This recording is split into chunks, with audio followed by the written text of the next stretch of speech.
Hey guys, welcome back. It's me, your boy Hebot. I am your host, and this is another exciting episode of Toys in My Closet. And today, as I always try to do on my channel, I'm keeping up with the theme with video game related figures. Yes, I do other things, but for the most part, when I do collectibles and figures, I try to do them based off a relatable video game that's property that's either existing or that's coming out or that never had a figure before. And as you see in front of me, I have the brand new Mcfarlane Toys 7-inch scale Doom Slayer, part of his brand new 22 points of articulation figure line and wave, or series rather, that he's creating now with these new characters. This is another iteration and entry in that style, in that motif, with the kind of that same style of box, which he started with Fortnite. He's also done it with One Punch Man, Naruto. Also, as you guys will see and seen earlier, the Mortal Kombat Sub-Zero, My Hero Academia, and now we have Doom, the Doom Slayer. As you can see here in the packaging, very similar to the other ones. We'll get in close and take a look at them in the bubble window blister. Looking really nice with nice browns and greens. Here is a corner slide promotional shot of him in polygon form from in the game. Doom Slayer here. And then on the top, obviously, as you guys saw, it says Doom on the top. 22 points of movable parts, ages 14 and up. On the top, you see that it says Doom with the red hues there in the promotional shot. I believe that's the toy. Doom Slayer there. On this side, I have Doom Slayer, Mcfarlane Toys seal on the top, Bethesda seal and it on the bottom.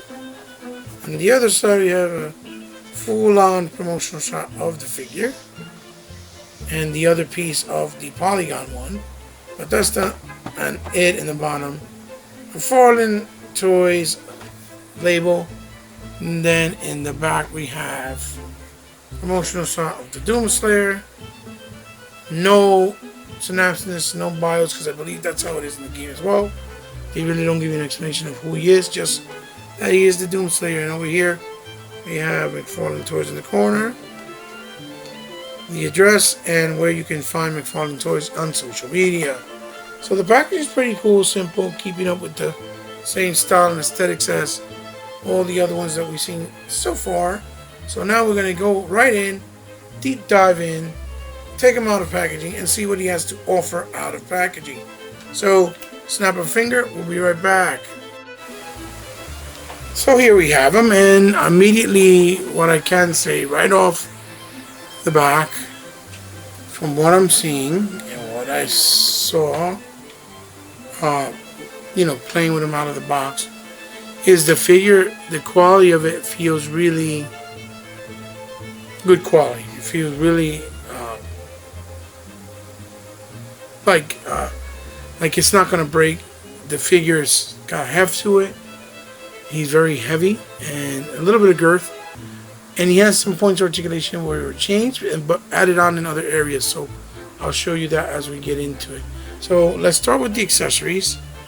Of course, like Mcfarlane's been doing with all the lines so far, he's been giving us the stand, very simple stylized circle stand with the name of whatever the brand is there and painted in white, which is Doom. I wish he painted in the Fortnite stand, but he did with the peg. Secondly, the second accessory he has is this really huge, looks almost like a buzzsaw sword or knife. I guess it goes connected to somewhere in one of his arms. You attach it to it, I'm not sure, but it looks really good with the gunmetal silver there, and then the brown and in that area there. Really, really nice, as you can see. And then he comes with his classic double barrel shotgun.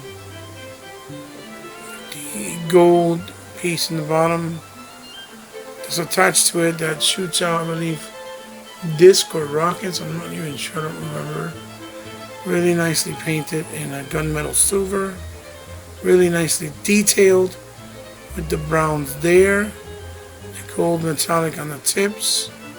With the black tape strapping on his, the handle for the shotgun. Really nice. Really cool. Really nicely done. Now, let's get into, obviously, the figures. So I'll pick them up, bring them over. And, the first thing you'll notice for sure is that the figure is very, very heavy, very girthy, has weight. But not like a stiff weight, it's more like a high quality weight to it. I don't never think I've ever felt a Mcfarlane figure feel this nice and thick. So, yeah, you see how you have all the details here, obviously, on the helmet. As you can see, right off the back. You can see that there, all the details on the helmet. His visor is absolutely black. With the silvers, he's got some red on top there. With the green, silver on the top. And he's got the pads here with the grays. With the greens and the browns, which are coming in probably looking like silver. He has orange lining going into his back with the brown and plates in green to protect him. The gauntlets on his arms and his wrists or his forearms are green with the gunmetal silver and green on the other side, as you can see. His gloves with the spiky spikes coming out of it is in brown. Plate in the front with the red symbol. And you have this,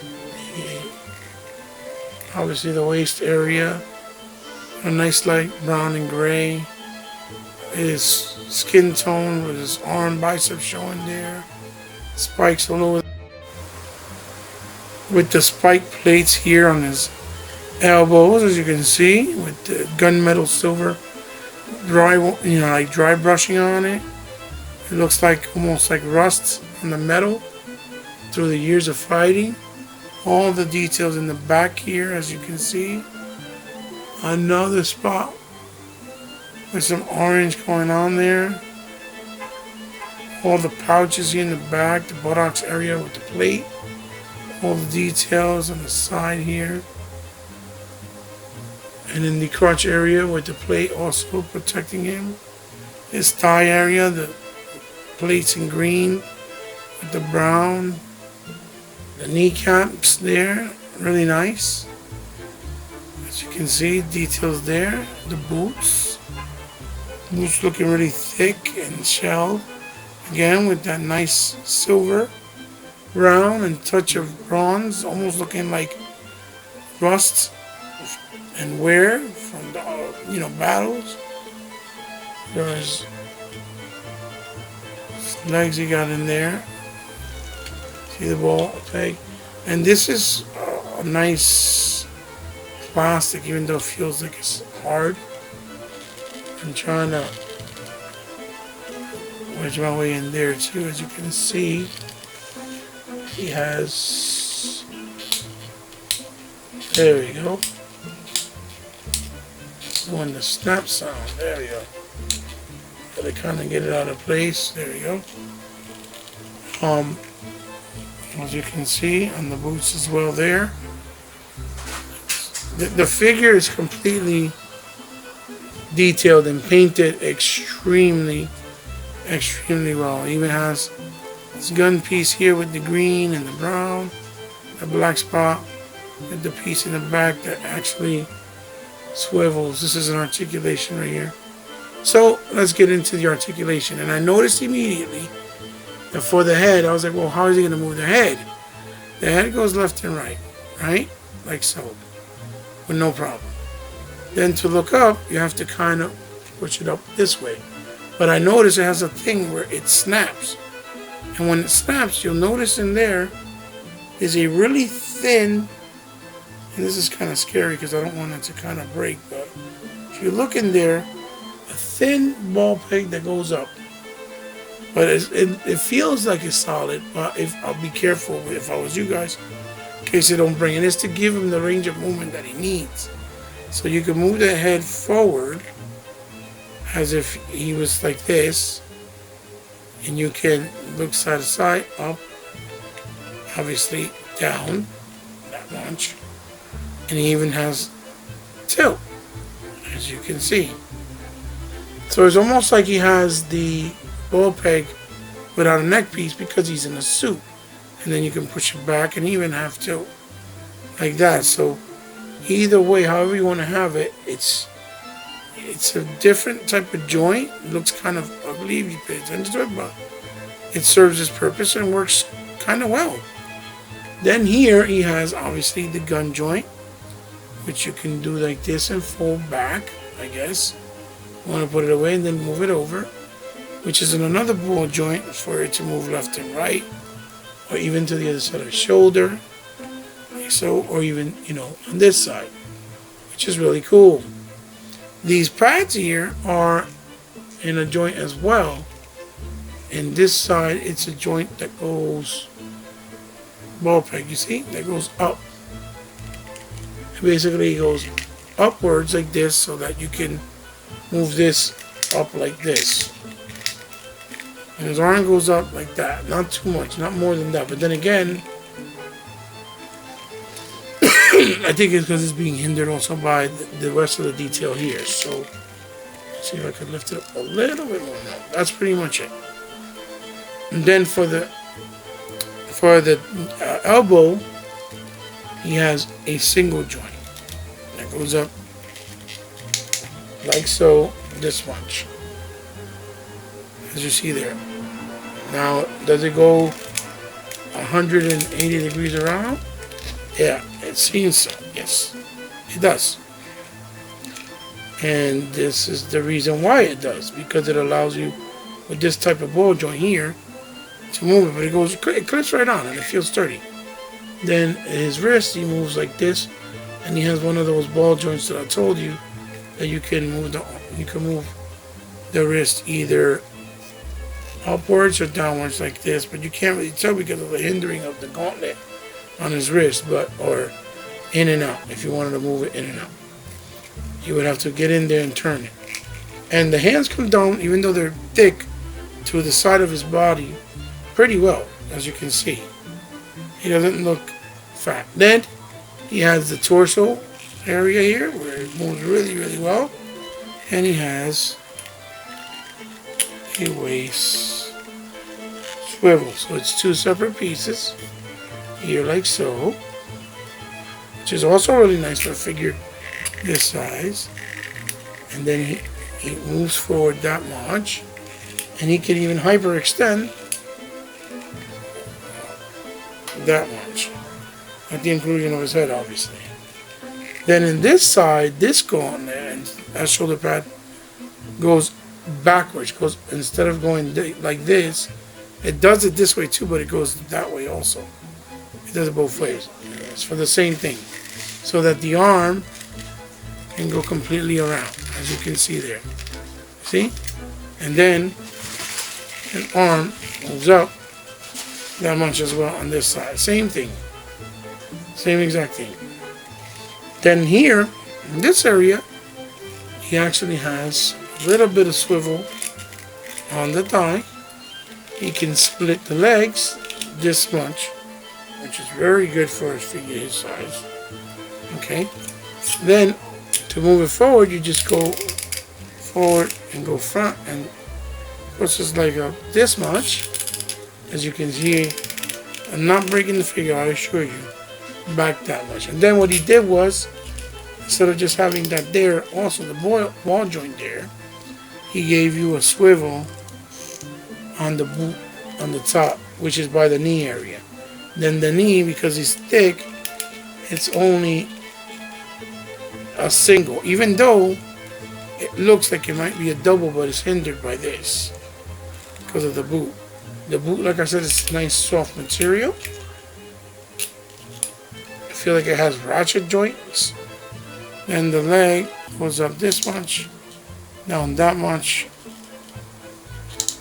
that much, left, right, and I think it kind of has a very small hint of rocker, but I think it's not because that much, because it's not emphasized as much because he has thick boots, so you know the way his design is and stuff, you know, he doesn't really have the ability to split a lot, but I think you're gonna be able to pose him really well. So that's it for his articulation. His paint job is really done really well. So let's put him here on the what you call it, on the stand, and then let's put his gun here on this side. Obviously, let's see how it works. Have him slaying motherfuckers. Excuse my language. The bad dudes. And this piece, I think, goes underneath here. Pulls out the blade. Kind of like the way the Predators do. And it fits real nice. Yeah, there it is. Goes on there like that. And then the gun. So he looks pretty, he's a pretty bad mean machine, if you ask me, ladies and gentlemen. And you can put him over here, kind of like ready to rock. There he goes. I think Mcfarlane did a phenomenal job. Let's put it here. Based on the design, based on what he had to work with, because of the design, I think he did a really good job. You're gonna have fun with him. He feels quality, as you can see.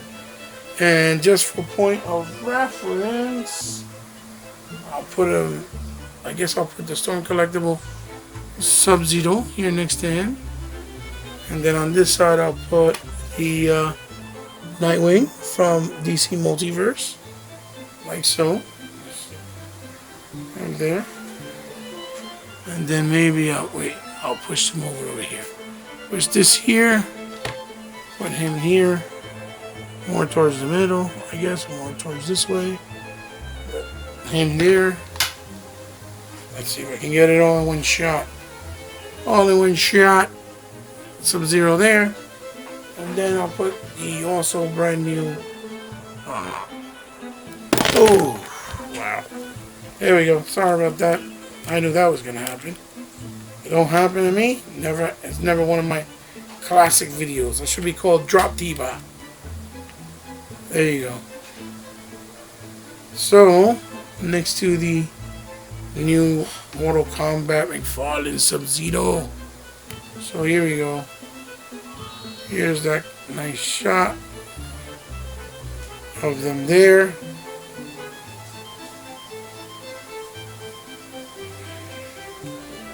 Hope you guys can see it well. So there you have it, guys. The brand new 7-inch scale Mcfarlane Toys Doom Slayer action figure from Doom the video game. Yes, it has 22 parts of moving articulation points. And yes, the quality feels a lot better than what you got with My Hero Academia and things like Borderlands 3.